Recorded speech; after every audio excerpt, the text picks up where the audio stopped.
بڑا عجیب و غریب راستہ ہے جو سارا اللہ کی حکمتوں پر مبنی ہے اور انسان کے سمجھ سے بالکل باہر ہے.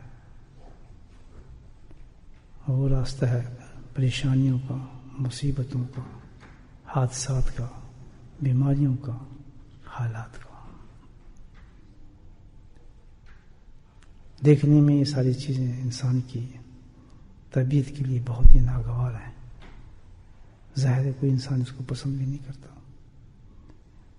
بلکہ ایک دم انسان کا خیال جب بھی آتا ہے ان چیزوں پر تو ذہن اسی طرف پلٹتا ہے، سوچتا ہے کہ پتہ نہیں میں نے کیا گناہ کیا ہے، کوئی مصیبت ہے مجھ پر، اللہ کا عذاب ہے، اللہ ہم سے ناراض ہے. یہی انسان کے دل میں چیز جاتی ہے. ہاں ٹھیک ہے، یہ بھی ایک وجہ ہو سکتی ہے، لیکن مجموعی طور پر اب دیکھیں تو اچھے بڑے بڑے متقی، نیک، صالح، اللہ کے قریب لوگوں کو بھی یہ چیزیں پیش آتی ہیں. حادثات تو ان کو بھی آتے ہیں، مصیبتیں تو ان کو بھی آتی ہیں، پریشانی تو ان کو بھی آتی ہیں. تو پتہ چلتا ہے کہ حقیقت میں یہ سارا جو معاملہ ہے یہ اللہ کی کسی حکمت پر مبنی ہے. چاہے یہ ایک ایسے انسان پر آئے مصیبتیں جو اپنے اعمال کی وجہ سے اس کا مستحق ہے، گندے کام کیے ہیں، خراب کام کیے ہیں، اللہ کی نافرمانی کی ہیں تو اس پہ آ گیا. چاہے ایک ایسے انسان پر آئے جو بہت متقی ہے، پارسا ہے، عابد ہے، نیک ہے. دونوں حالتوں میں یہ کیفیات جو ہیں دونوں انسانوں کے لیے اللہ کی طرف سے بہت بڑی رحمت ہے. بولیں سبحان اللہ. انسان کو آ جائے، نمازی کو آ جائے، متقی کو آ جائے، یا کوئی دین پہ چلنے کی کوشش شروع کر دے تو فوراً شیطان اس کے دل میں وسوسے ڈالتا ہے. بس بھائی ابھی تو تم نیک تھے اور اتنا کام کر رہے تھے، تمہیں تو مصیبت آ گئی، پریشانی آ گئی، کیا فائدہ ہوا، کیسے وہ ہوا. اور گندی سوچ پیدا کر کے اس بہت دور لے جاتا ہے شیطان اس کو. منحرف ہو جاتے ہیں نمازوں کے بھی، عبادات کے بھی. حتیٰ کہ یہ بہت سے لوگ ایسے ہوتے ہیں کہ اللہ تعالیٰ پہ وسوسے پیدا ہو جاتے ہیں اور خیالات پیدا ہو جاتے ہیں. ہم عرض یہ کہہ رہا تھا کہ ہر چیز کا پیدا کرنے والا کون ہے؟ اللہ. کوئی اس کی منشا اور مرضی کے مطابق تو ایک پتہ بھی نہیں ہل سکتا. مقصد کیا ہے؟ تو مقصد بھی وہی سمجھ آتا ہے کہ اللہ تو ہر چیز خوشی دے یا غم دے، مقصد یہی ہے کہ میرے پاس آ جاتا، میرا بچہ میرے قریب آ جا. اللہ کی مرضی ہے. ملکیت دینے کے بعد پھر اللہ تعالیٰ کہتا ہے کرنا سودا میرے ساتھ، میں تم سے یہ چیز خریدنا چاہتا ہوں. سبحان اللہ. پہلے ملکیت دے دی، ہماری ہوگی، کہتے ہیں بیچنا ہے، یہ بچہ بیچنا ہے میرے پاس. سبحان اللہ. یہ جوان بچہ خوبصورت، لگانا سودا اس کا ہے تو اسی کا، یا نہیں ہے؟ ہمارا تو نہیں ہے، ہماری کیا طاقت، لیکن ہماری ملکیت ہوگی تو اللہ سودا کر رہا ہے. بولے سبحان اللہ. ہم تو موت سے مر گیا، وہ ہو گیا، نہیں، یہ تو سودا ہے اللہ تعالیٰ کی. دکان چل رہی ہے بڑی، اللہ تعالیٰ کہتے ہیں دکان تو بڑی اچھی چل رہی ہے، فٹ کرنا بھی سودا اس دکان کا. دکان مجھے دے دے، تو زمین پہ آ، قرض خواہ ہو جا، کرنا سودا.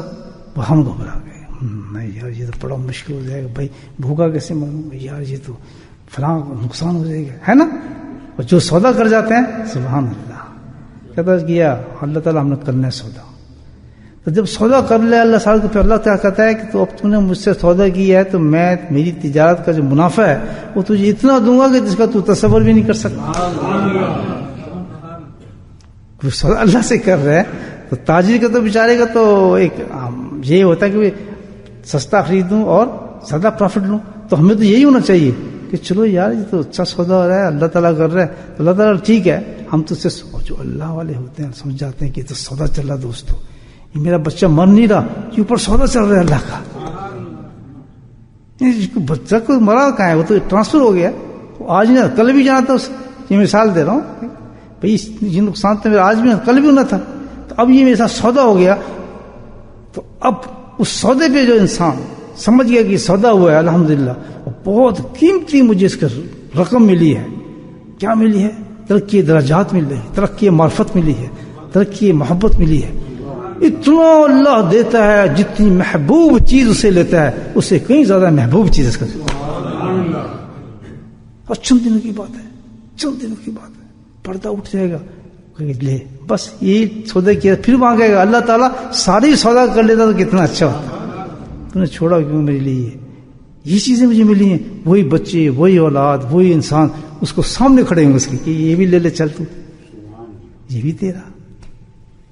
اچھا یہ ہوتی کا پوزیشن ہے. اب یہ سوچ رہے ہیں ہم کیا کرتے ہیں، جیسی مصیبتیں ہیں، پریشانیاں ہیں، رونا پیٹنا اٹھنا چیخنا پکار، اور ادھر بھاؤ ادھر بھاؤ، مر گئے لٹ گئے، بس وقت ہے. یہ سودا تو نہیں ہونا ہوگا، یہ سودا نہیں. تو دو پوزیشن ہوگی، یا تو صحیح تجارت اللہ کے ساتھ آدمی کرے جب چیزیں ہو رہی ہوں، حادثات ہو رہے ہوں، بچے بیویوں کے ساتھ آزمائش ہو رہی ہو، مصیبتیں آ رہی ہوں، پریشانی آ رہی ہوں، اور جناب جب حالات تو ہر پتہ ہے کچھ نہ کچھ تو گھر کے اندر باہر سب کچھ جب ہو رہے ہوں، تو اس وقت انسان اس پوزیشن میں پہنچ لے اپنے آپ کو کہ اس سودے کو میں کیسا سودا بناؤں کہ جو میرا آخرت کا سودا بن جائے، اس کو دنیا میں ضائع نہ کروں.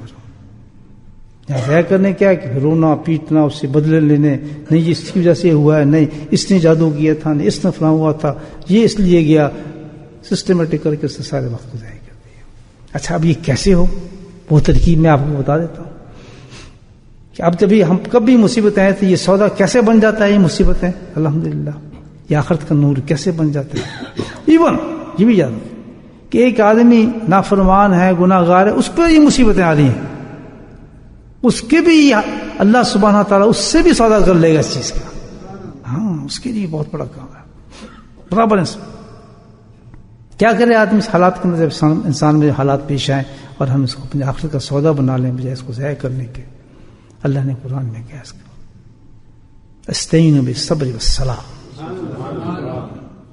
بولے سبحان اللہ. یہ قرآن بتا رہا ہے یا ایھا الذین آمنوا استعینوا بالصبر والصلاۃ ان اللہ مع الصابرین. اللہ کتنی بڑی بات کی کہ جب تیرے پہ مصیبتیں آ رہی ہوں، پریشانی ہو رہی ہوں، میں تجھ سے سودا کر رہا ہوں تو بیوقوف سمجھنا یہ سودا ہے، گھبرانا نہیں، اس پر تیار رہنا. کیسے تو سمجھے گا اس کو؟ اس وقت تجھے کیا کام کرنا ہوگا، شیطان کو کیسے بگانا ہوں گے، وسوسوں کو کیسے بگانا ہوگا، تو اس میں کیسے کامیاب ہوگا. اس کے لیے اللہ فرما رہا ہے ایک کام کرنا، دو کام کرنے کے ہیں. نمبر ایک استعین، مدد مانگنا، مدد لینا کس کی؟ صبر سے. استعین مدد، صبر کو پکڑ لینا پہلی چیز بتائیے. اور صبر کو جب تو پکڑ لے گا، صبر کو اختیار کر لیا ان مصیبتوں پہ، ان مسائل پر، پریشانیوں پر، آزمائشوں پر جو میں تجھے دی ہیں، اور تم نے صبر کو پکڑا، ان اللہ مع الصابرین. کتنا بڑا انعام ہوتا ہے کہ جب تو اس پہ آ گیا تو تجھ سے جو چیزیں میں نے لی ہیں، جو سودا کیا ہے، اس کا انعام تجھے یہ دوں گا کہ میری معیت، میں تیرا ہو جاؤں.